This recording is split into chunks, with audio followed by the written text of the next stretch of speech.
Ooh, what's going on, guys? Welcome to this episode of Matt's Rad Show. We're hanging out in Minneapolis at a neon sign maker shop. His name's Matt Thompson. He's still in the game making neon signs. We're gonna learn all about him, take a look at his shop. It's gonna be a cool episode, guys. Thanks for dropping by. I'm gonna see if I can't bend this glass here. Oh.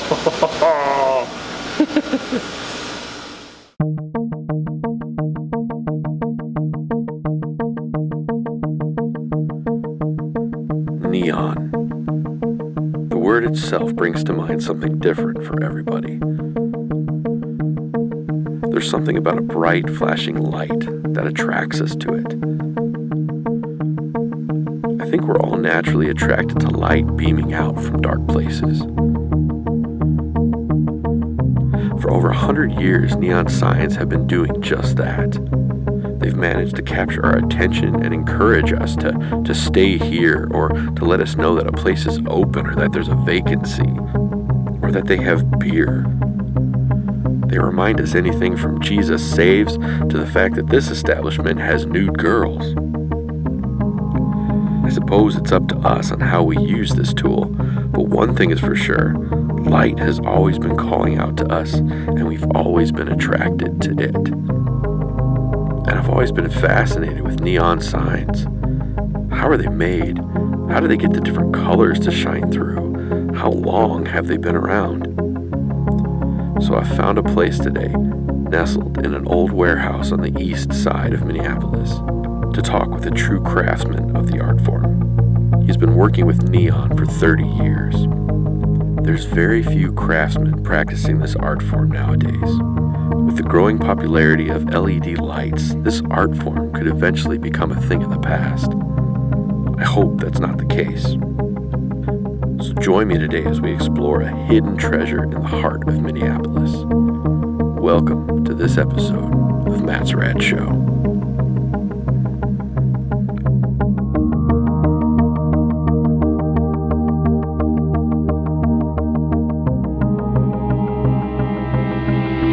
Hey gang, welcome to this episode of Matt's Rad Show. You are going to be glad you stopped by to watch this episode. We are hanging out with a guy named Matt Thompson today. He makes his own neon signs. He's still in the game making neon signs. Not many people do that. He's got his own shop right here in Minneapolis, St. Paul. This is going to be a fun episode, you guys. Come with me on this episode of Matt's Rad Show. Oh my gosh. This is a magical, wonderful land of light, joy. Neon lights everywhere. He's got the old Sputnik lights, the old classic Sputnik lights. You never see those anywhere anymore. I wonder how many neon signs he's got in here. I'm surrounded by old school neon signs. This is like how I would want the Matt Cave to be. Instead of all my little dinky Christmas lights and stuff, I would love a bunch of neon signs like this, you guys. This place is so amazing. These old Sputnik signs, you guys. These old signs that were, I don't even know what year they're from. They're probably from the 50s, maybe even earlier. He's found a lot of those, and he's restored them a little bit. It's a museum. It's a working shop. Look at this guy. He's got like a guy climbing a rope here. A literal neon light, like a dude's climbing a rope. This place is so amazing. This place is so cool. This old school Conoco signs, Sputnik signs. Think of all the different companies, all the different road signs, all the different highways that all of these signs used to be on. How many people saw one of these signs and thought, yeah, I'll go for a beer? Or saw one of these signs and thought, oh, all right, cool, they still have a bed. I can stay there for the night. Or this place is open, or this place is closed. There's something about a neon sign that I've just always loved. Maybe you've noticed on Matt's Rad Show, I've started to use neon sign type graphics in my show a little bit every once in a while in some episodes. It's because I just love neon signs. It's crazy to think that the whole LED industry is almost going to make these neon signs obsolete, but I don't think so, because there's something about a neon sign that's only going to be a neon sign. I can't believe this place exists. It's in this old, factory where all these guys, they do their work, they just do their craft and create all kinds of stuff for different companies and stuff. This company in particular creates old school neon signs. This guy is one of the few left in the country that do this type of work. I think he said there's like 4, maybe 5 people in the state of Minnesota that do this kind of work. It's pretty amazing, dude. So we're gonna talk to this guy and check it out and see how it goes.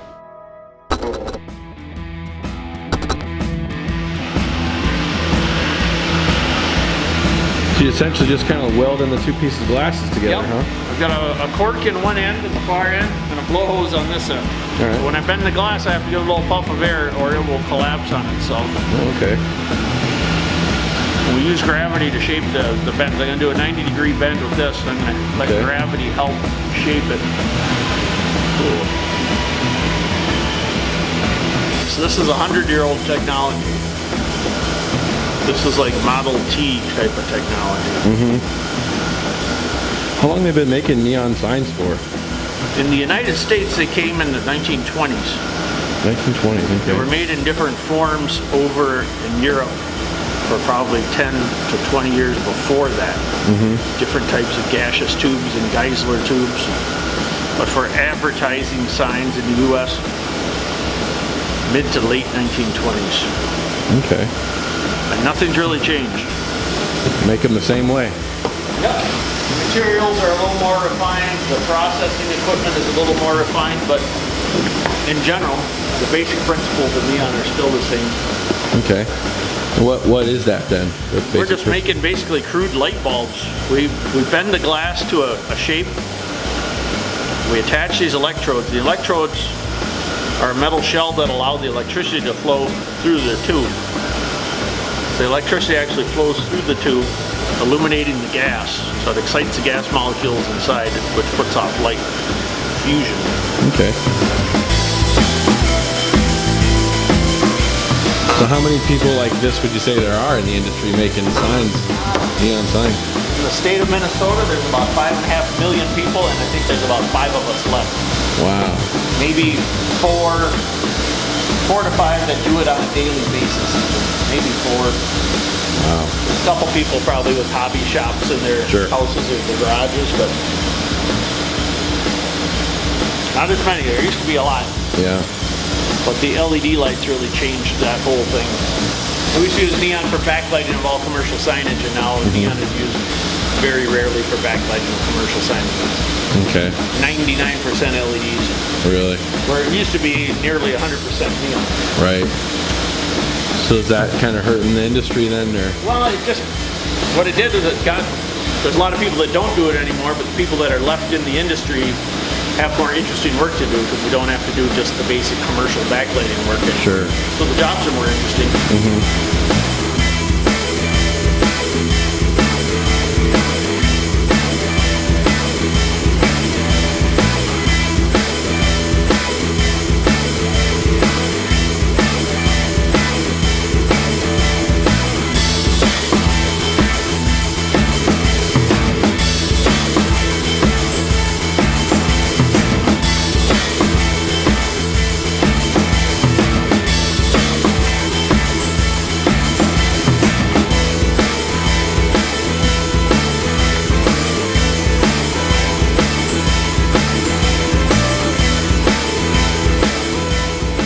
It up really hot, so we have to put a piece of brass screen over our pattern. So I'm going to lay the glass on top of this pattern, and if I didn't, it would catch the pattern on fire.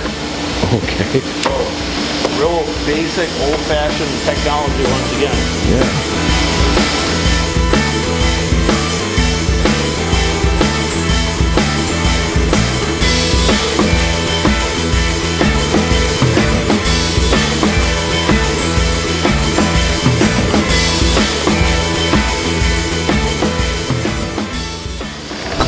How long does it take you to make a good size sign?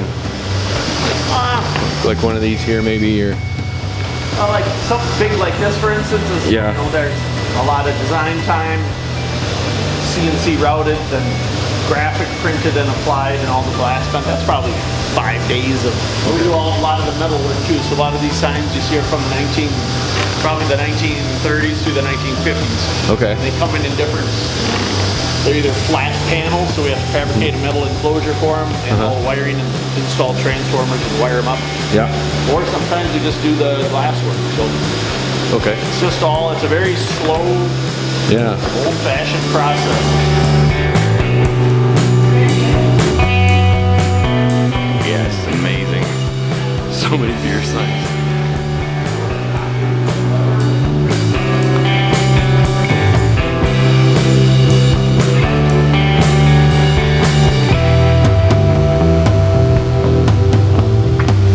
Alright guys, we are in luck. We're gonna go up this old school rickety staircase. It's actually pretty sturdy, it's just really steep. Try not to break anything. Get a view of the shop from up top. Hey Spidey. Spider-Man's up here too, hanging out. Just a supply loft, if you will, up here at the top of the shop. And now you can get a layout of the scene. You can look the entire shop. This is cool. I feel like I just stumbled into a treasure chest of awesomeness. So cool.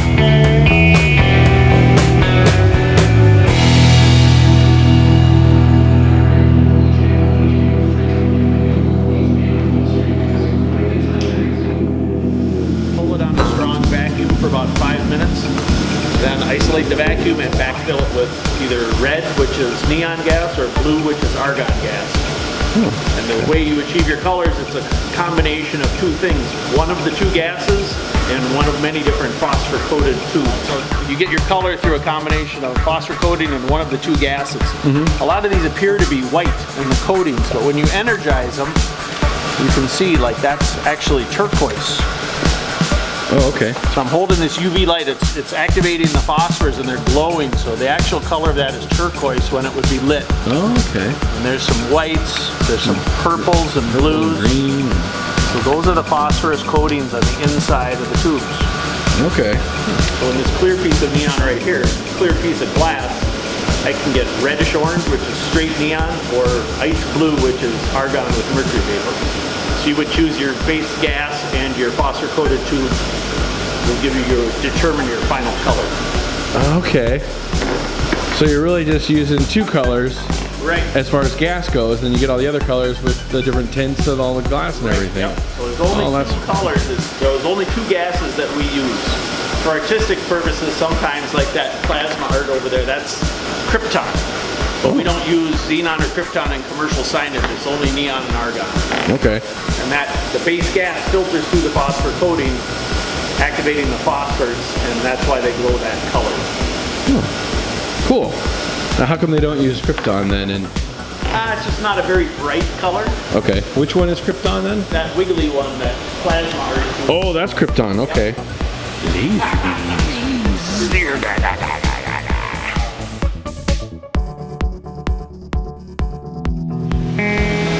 Where'd they're called Sputnik signs, right? Yeah. Where'd those come from? Those were, a couple of them were in my buddy's garage.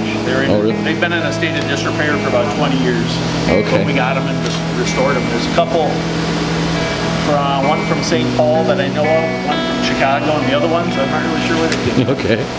There's not too many of those left out No, there. happy to find them though. Yeah. They're pretty hard to come by. I think the only one I've actually seen is like, as you're heading towards Mankato, there's like a Yeah. old strip mall down in that area. Bowling alley down there. Yeah, yeah. With it's called a rotosphere. So that actually used to rotate on an axis point. Okay. Pretty cool stuff. Yeah. That one is hopefully someday going to get restored, but right now the bowling alley is kind of Is it? out of business. Sputniks were used as an add-on. So say if you had Matt's Car Wash, big sign, and you wanted to attract more attention, you put a pole in the ground and put a Sputnik above it there, because they were called attention getters, or Sputniks, because they resembled the Russian satellite, the Sputnik. So mostly they're called attention getters, and that's what their job was. There was just some crazy, in the atomic era of design, some type of element to catch your eye and make you look at their sign. So they were commercially available through sign companies, okay, all around the U.S. And they're fiberglass construction. There's not many of them that survive. And nobody's making them anymore, huh? Nope, nobody's making them. This one up here is a really early version of an attention getter. That was probably on a carnival ride. And Okay. that might have gone, that's pre-neon. That's probably 19s or 20s, something like that. Okay. That's a pretty old one. Yeah, anything, light bulb arrows, Sputniks, that kind of fun stuff. Mm-hmm. Love it. Can't get enough. So if you got some, bring it to me. Very We good. got room. Doesn't look like it, but we'll make room for it. For instance, there's that Shell Aviation sign came off of an airport that's down by Cannon Falls, Minnesota, where they used to train glider pilots, Okay. airplane pilots for the World War II effort. So that's got a good, I can't remember the name of it, Stanton Airfield or something like that. Okay. That's got some good collectability, local, and a lot of these signs you see from Grain Belt were manufactured here in Minneapolis, probably 1940s Okay. era. Some of the sign company, Pam's Beer was done by Lawrence Sign Company out of St. Paul. Hoffman Signs is still in business to this day, making signs, so it's like a third generation sign business. Those signs date back to the 1940s. And this was a network of different collectors. A Pabst sign came in. Dalkey's Beer came from a guy in downtown Minneapolis. Dalkey's Beer was a brewery in Wisconsin that was open for a very short amount of time. They only made about 10 signs. I get a real honest kick out of preserving history and helping people preserve history for their own family collections. And taking these things in and restoring them and sending them back out into the world it's pretty cool to do for people. Everybody's pretty excited when they come pick up their finished projects.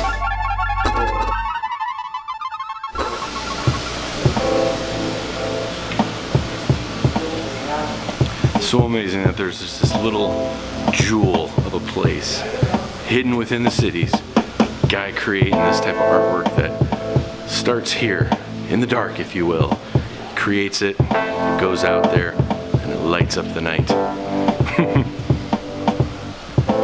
What's really interesting to think about too is that now that I've seen how he kind of creates these things, it's that every neon sign you see out there, you know that somebody's hands created that. That wasn't a machine, but like there was a person blowing air into it, molding it and shaping it. That's cool. That's cool. There's not too many craftsmen like that anymore out there. Everything's made by machines, but these old school neon signs, man.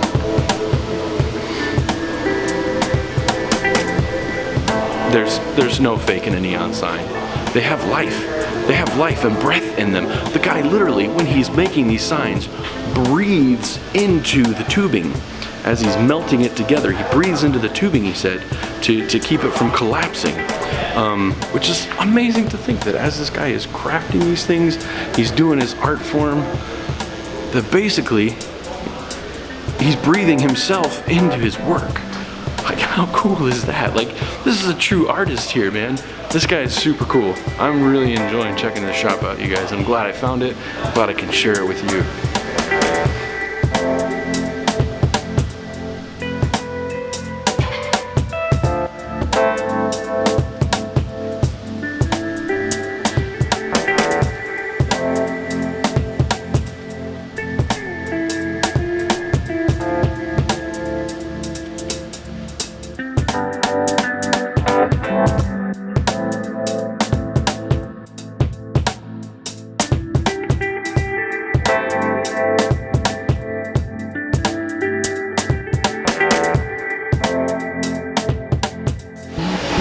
Do the neon signs have like a ballast on them or anything, like a fluorescent, or? Yeah, it's like a high voltage transformer. Neon requires high voltage to power Okay. it. They're step-up transformers. You feed it 120 volt and it puts out high voltage, 30 Okay. milliamps, anywhere from 2,000 to 15,000 volts Wow. at 30 milliamps. Oh yes. That's a fair amount of electricity. Yeah. There's a wonderful possibility of electrocution when working with old-fashioned neon signs. Yeah. This is a 12,000 volt power supply. Yikes. Whoa, that's a heck of an arc. Yep. So, when dealing with handling neon signs and installing them, it's really important to do it properly with the proper wire and equipment, connectors, etc. Because Wow. that's a lot of juice. Yeah. Oh my goodness. Back in the old days, we used to light our cigarettes off of that. Seriously? Just to be idiots. Just because you can. Yeah. So this is a process called bombarding or processing. This is a vacuum system. It's called a manifold. It has neon gas and argon gas in these glass bulbs. It's a pressurized vacuum system. What we're doing is we hook the neon tube up to it, and now I am running high voltage electricity through the tube to create heat. Basically, we have a sealed glass tube under a vacuum with atmosphere in there. We're running such an amount of high voltage through it, we're going to burn the atmosphere. So basically burning air to create heat to sterilize the inside of the tube. It would be similar to heating water to sterilize silverware. We're heating the inside of the glass to vaporize all the impurities, and we're going to clean out that glass with heat all the way to 450 degrees Fahrenheit. So what you see in the different colors are different things. It could be moisture or dust. It's turning into a vapor. And once I get it up to the temperature zone I want, I'll open the vacuum gate and evacuate all the impurities that are inside the tube. Okay. The better we do this process, the longer the tube will live.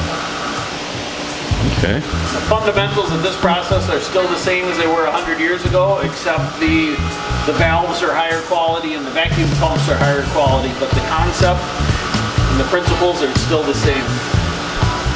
So is there a kind of an art form to doing this? Yeah, it's like a massage. You got to massage it along. Every tube reacts differently. Oh, okay. They might have moisture in them from being in storage for years, or they might be dirty. They're all different. So I'm right about where I want to be. The electrode shells are bright red. What I'm going to do is I'm going to stop that process and open the vacuum gate. So anything that's in that tube is now sucking all the way through this system and into the vacuum pump.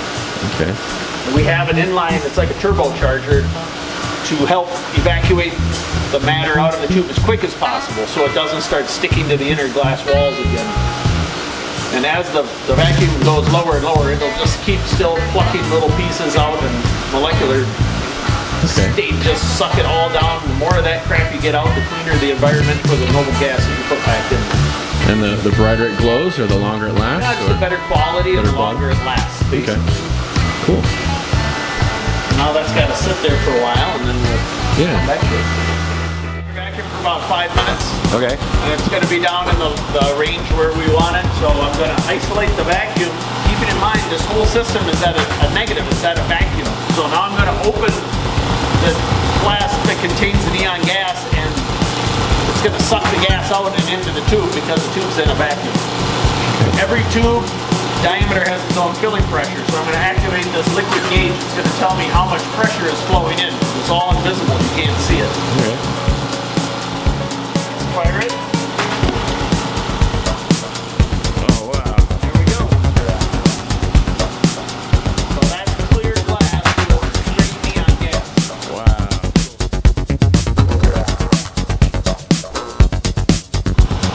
So you heat it, it collapses, give a little stretch. Okay, so right now it's disconnected. So I'm going to heat this up, and once again the tube is under a vacuum, so the walls of the tubulation will melt together, sealing it off basically. You can see it happening right now. I'll heat it, I'll stretch it.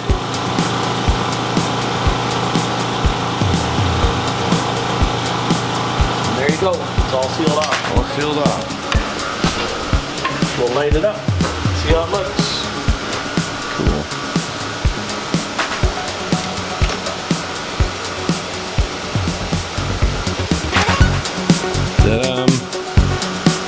Very cool. Yeah, it'll come up in a couple seconds up to full color. Okay, I see. Once it heats up a little bit, it'll change from called that. the aging in or the burning in. So we let it run for a little while here just to monitor it, make sure there's no cracks or something doesn't look good with the gas fill.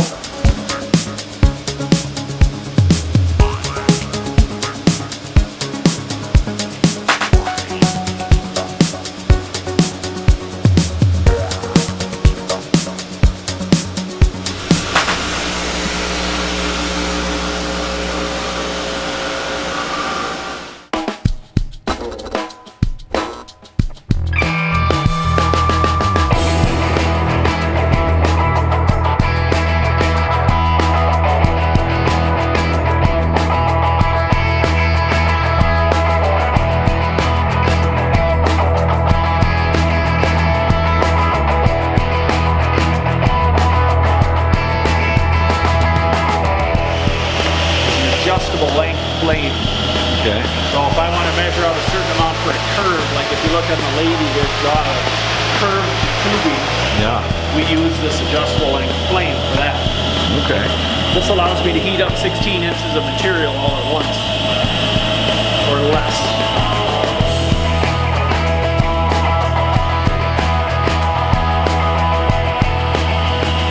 You can see how gravity, so you work with gravity to form your curves. Gravity's going to win. And you got to step away and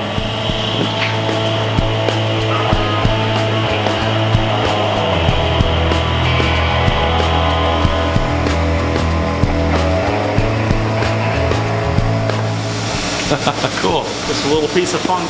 Yeah, I love it. All right, now it's your turn.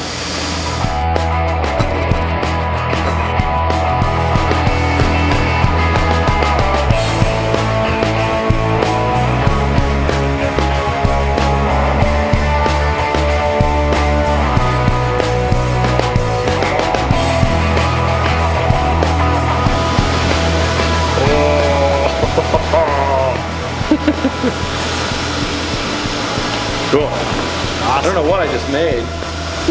Funky, man. This is awesome. This is really fun. You can take them with you as souvenirs. Okay. Cool. Any other suggestions of what I could do?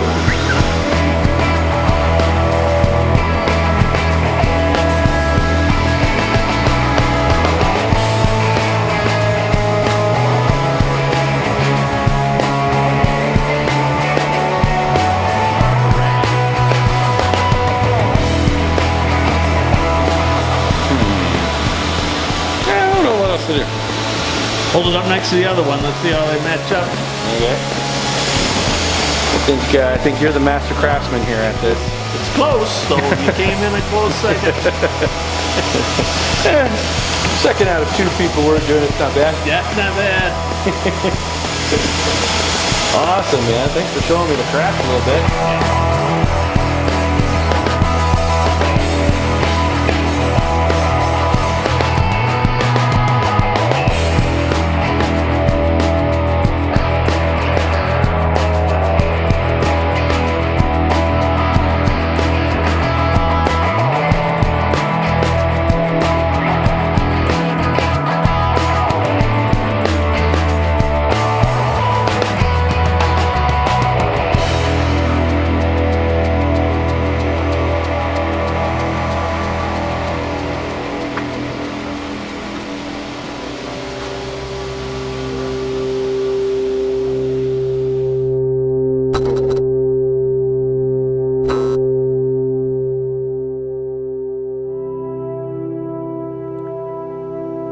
First, the creator takes a simple glass tube.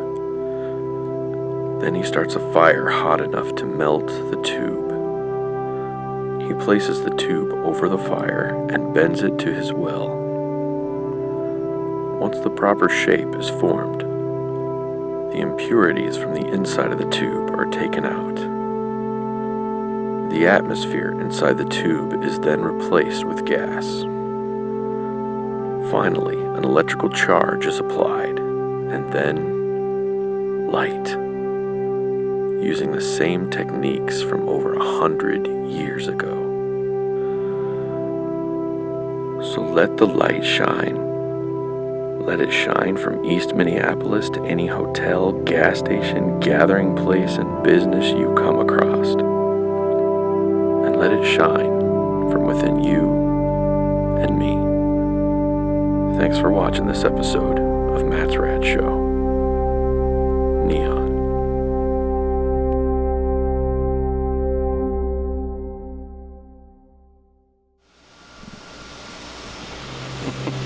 All right.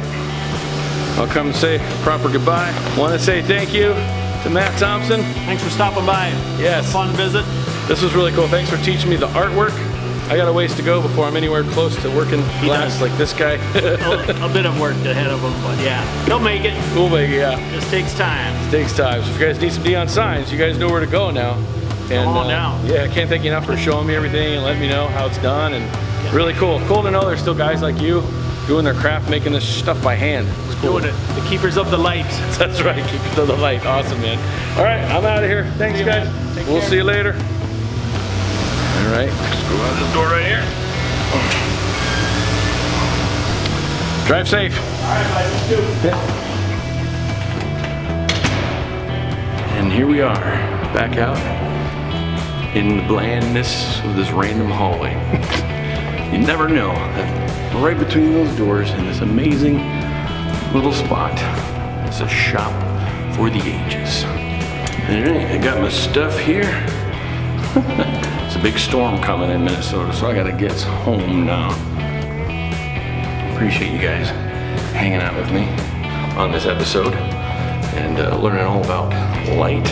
What a cool freaking episode this turned out to be. Well, that's all we got, guys. Okay, bye.